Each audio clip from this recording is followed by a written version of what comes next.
we're going to do an evaluation today. We are? Yeah. Okay. So get your paper and pen ready. Okay. We're going to talk about real wealth versus fake wealth. This is true self-worth. I need this pen. It's based on the teachings of Dr. Ed Silvoso in the book Transformation, which is really a remarkable book. There's a high value that we have in our culture for being wealthy, which is a good thing, yet it's very limited. Oftentimes when we talk about wealth or prosperity, we talk about it in one dimension. We're talking about material wealth. That the more I accumulate, then that we oftentimes equate with happiness and peacefulness, and self-esteem is connected to that, which is, it's good, but it's very limited. This morning, we're going to talk about the 4 levels of wealth. The first level is what I just alluded to, is material wealth. That's how much money I have in my bank account, how much I'm bringing in my business, my assets versus my liabilities. Then secondly, we have what we would call relationship wealth, which is the quality of our relationships, close relationships, friendships, social network. The third level is motivational or purpose. Do I feel that I have a sense of purpose? Am I connected to my true self vision of what I'm called and destined to be? Am I aware of that and I'm walking towards it? And then fourth would be spiritual. What is the quality of my connection with God? What is the quality of my relationship with the Lord?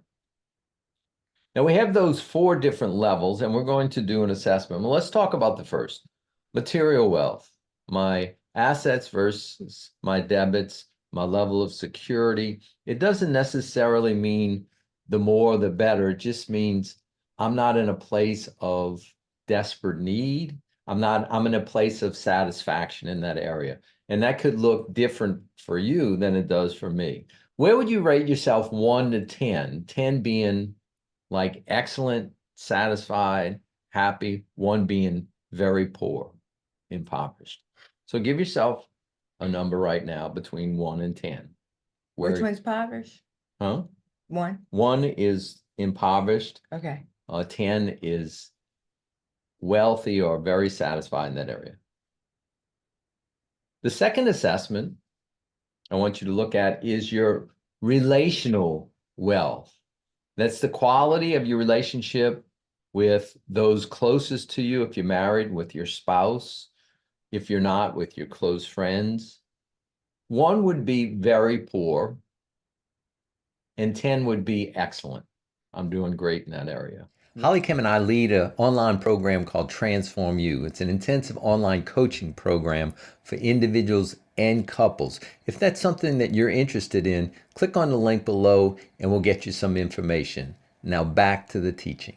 The next one would be motivational, or I would say purpose.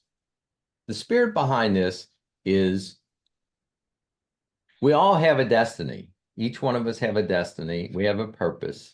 And in different stages in our life, it may evolve some, right? But at the same time, you have a sense that I know what my purpose is. I know what I'm destined to do. I know what my mission is, and I'm actually walking that out. So give yourself 1 to 10 in terms of your sense of purpose and walking that out, or motivation. And where would you be on the scale with that? It's an interesting thing is that as we're talking about these different levels of wealth, oftentimes struggle and depression is caused by being really low in 1 or more of those areas, right?